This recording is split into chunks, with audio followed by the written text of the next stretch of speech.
नमस्कार दोस्तों, आप सभी का स्वागत प्री मार्केट रिपोर्ट में। और आज है मंडे 29 सितंबर। दोस्तों, इस हफ्ते काफ़ी कुछ होने वाला है और इसलिए मैंने सोचा कि आपको एक ही वीडियो में पूरा मार्केट का ब्रेकडाउन दे दूं, जिसमें FIDI data, options, global cues, levels और स्ट्रैटेजी सब कवर कर रहा हूं। और भाई लोगों, इस चीज़ की अब आप लोग आदत डाल लो। ये प्री मार्केट वीडियो आपको डेली मिलने वाला है, तो रोज देखा करो, सब्सक्राइब कर लो और नोटिफिकेशन ऑन कर लो, ताकि जैसे ही मैं वीडियो डालूं आपके पास नोटिफिकेशन आ जाए। तो भाई लोगों, चलिए शुरू करते हैं। सबसे पहले समझ लेते हैं, इस हफ्ते 2 अक्टूबर को दशहरा और गांधी जयंती की वजह से मार्केट बंद रहेगा। और कल यानी 30 सितंबर मंथली एक्सपायरी का दिन है और कल Nifty, bank Nifty, fin Nifty, mid cap के साथ साथ स्टॉक ऑप्शंस भी एक्सपायर होंगे। और क्योंकि 2 अक्टूबर को हॉलिडे है, तो 1 अक्टूबर यानी वेंसडे को भी सेंसेक्स की एक्सपायरी है। तो भाई लोगों, मार्केट काफी वॉलेटाइल होने वाला है और मार्केट में कुछ एडजस्टमेंट्स हो सकते हैं। सबसे बड़ी चीज इस वीक में है आरबीआई एमपीसी यानी कि reserve bank of India's monetary policy committee meeting. ये मीटिंग आज से स्टार्ट हो गई है और 3 दिन चलेगी, 29th 30th सितंबर, और फिर 1 अक्टूबर को इसका डिसीजन अनाउंस होगा। लोग एक्सपेक्ट कर रहे हैं कि आरबीआई इंटरेस्ट रेट्स में 25 बेसिस पॉइंट्स का कट या फिर डॉविश गाइडेंस दे सकती है, लेकिन मार्केट में कंसेंसस अभी स्ट्रांग नहीं है, इसलिए ये मीटिंग मार्केट के लिए काफी सेंसिटिव बन जाएगी। तो भाई लोगों, इन 3 दिन का हर मूव, चाहे ग्लोबल क्यूज हो, प्रीमियम फ्लोज हो या एक्सपायरी डायनामिक्स, सब इंपॉर्टेंट है। अब बात करते हैं एफआई और डीआई डेटा की। कैश सेगमेंट के डेटा के हिसाब से एफआई पिछले सेशन में नेट सेलर रहे हैं, लगभग 5,687 करोड़ रुपए का नेट सेल हुआ है, जबकि डीआई ने 5,843 करोड़ रुपए का नेट बाई किया है। ये बता रहा है कि फॉरेन इन्वेस्टर्स थोड़ा कॉशियस हैं और डोमेस्टिक इंस्टीट्यूशंस ने मार्केट को सपोर्ट दिया है।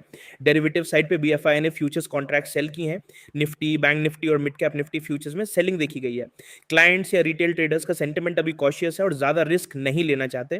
इकोनॉमिक कैलेंडर पर नजर डालें तो सबसे बड़ी चीज है आरबीआई एमपीसी। अगर रेट कट या डविश गाइडेंस आती है तो इक्विटी मार्केट्स में बूस्ट मिल सकता है। अगर कॉशियस या हॉकिश न्यूज आई तो प्रेशर रहेगा। साथ ही एक्सपायरी डे होने की वजह से मार्केट में हाई वॉलेटिलिटी एक्सपेक्टेड है। प्रीमियम डिके, हेजिंग फ्लोज और इंट्राडे स्विंग सब देखेंगे। ग्लोबल मार्केट्स की बात करें तो यूएस और यूरोप मार्केट्स पिछले सेशन में मिक्स्ड टू वीक क्लोज रहे। एचएसबीसी ने इंडियन इक्विटीज आउटलुक को ओवरवेट अपग्रेड किया है, जो इंडिकेट करता है कि लॉन्ग टर्म में इंडिया अट्रैक्टिव है। लेकिन यूएस वीजा पॉलिसी चेंजेस ने इंडियन आईटी नेम्स पर प्रेशर डाला है, जिससे इन्फोसिस और विप्रो एडीआर वीक नजर आ रहे हैं। भाई लोगों, आज के दिन जो स्टॉक्स फोकस में रहने वाले उनकी बात कर लेते हैं। सबसे पहले टाटा मोटर्स कंपनी ने अपने अंगुल प्लांट में कैपेसिटी एक्सपेंशन अनाउंस किया है, जो लॉन्ग टर्म ग्रोथ प्रोस्पेक्ट्स को देखते हुए पॉजिटिव है। ऑयल इंडिया कंपनी ने अंडमान में गैस डिस्कवरी की है, जो स्टॉक के लिए पॉजिटिव कैटलिस्ट हो सकता है।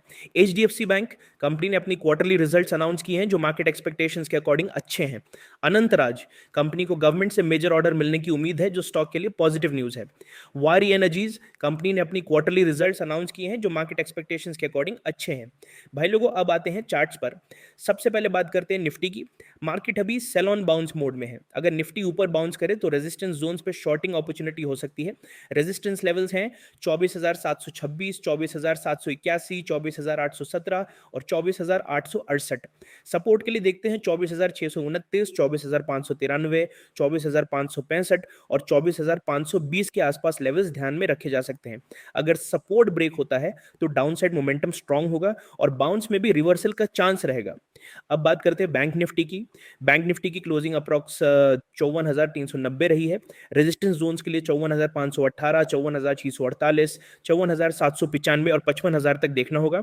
सपोर्ट जोन्स के लिए 54,310, 54,172 और 54,000 के आसपास लेवल्स ध्यान में रखे जा सकते हैं।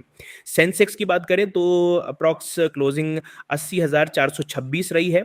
रेजिस्टेंस 80,757, 80,098 और 81,035 तक हो सकता है। सपोर्ट जोन्स 80,332, 80,124 और 79,870 तक देखना होगा। अब आते हैं ऑप्शन चेन पर। ऑप्शन चेन में निफ्टी के लिए कॉल साइड पे सबसे ज्यादा ओआई 24,800 स्ट्राइक में है, जो स्ट्रॉन्ग रेजिस्टेंस बन सकता है। पुट साइड पे हाईएस्ट ओआई 24,400 स्ट्राइक पे है, जो स्ट्रॉन्ग सपोर्ट प्रोवाइड करेगा। अगर कॉल ओआई अनवाइंड होती है तो रैली सस्टेन हो सकती है। अगर ओआई अनवाइंड हो रहा है, रिवर्सल का चांस बढ़ जाता है। ट्रेडिंग साइकोलॉजी की बात करें तो एवरेजिंग करना रिस्की है, स्पेशली ट्रेंडिंग मार्केट में। ओवरनाइट पोजीशंस रखना एक्सपायरी के करीब काफी रिस्की है। मेरी सलाह है कि एक्सपायरी तक पोजीशंस होल्ड मत करो। अगर लॉस हो रहा हो तो जल्दी डिसीजन लो, स्टॉप लॉस डिसिप्लिन फॉलो करो। बाउंस आएगा लेकिन उस पर रिवर्सल का चांस ज्यादा रहेगा, तो बाउंस पे शॉर्ट एंट्री कंसिडर करो, ब्लाइंडली लॉन्ग नहीं। जो लोग स्टॉक्स फ्राइडे से होल्ड करके गए हैं उनको आज मॉर्निंग में पता चल जाएगा कि एग्जिट किस प्राइस पे हुआ। भाई लोगों, अगर आपने टेलीग्राम चैनल ज्वाइन नहीं किया तो डिस्क्रिप्शन में लिंक में जाके तुरंत ज्वाइन कर लो। वहां डेली चार्ट्स, अलर्ट्स और लाइव अपडेट्स पोस्ट करते हैं। अगर अभी तक चैनल सब्सक्राइब नहीं किया तो सब्सक्राइब कर लो ताकि कोई भी एनालिसिस मिस ना हो। वीडियो अच्छा लगे तो लाइक शेयर करना मत भूलना। तो भाई लोगों, आज का मूड कॉशियस या मिक्स्ड है। ग्लोबल क्यूज वीक है, एफआई सेलिंग प्रेशर है, लेकिन डीआईआई ने सपोर्ट दिया है। आरबीआई एमपीसी मीटिंग और एक्सपायरी डायनामिक्स की वजह से हाई वॉलेटिलिटी रहेगी। स्ट्रैटेजी ये है कि रेजिस्टेंस पे शॉर्ट, सपोर्ट ब्रेक पे डाउन साइड प्ले, और अगर स्ट्रॉन्ग ब्रेकआउट हो तो लॉन्ग, लेकिन हमेशा रिस्क मैनेजमेंट फॉलो करो। ओवरनाइट ट्रेड्स अवॉइड करो, एवरेजिंग से बचो और स्टॉप लॉस डिसिप्लिन फॉलो करो। मैं आपको लाइव सेशन में मिलूंगा जहां हम चार्ट्स के साथ रिव्यू करेंगे। ऑल द बेस्ट आज और कल की एक्सपायरी के लिए। दिमाग से ट्रेड करो, इमोशन से दूर रहो। मिलते हैं जल्दी, तब तक के लिए जय हिंद, जय भारत।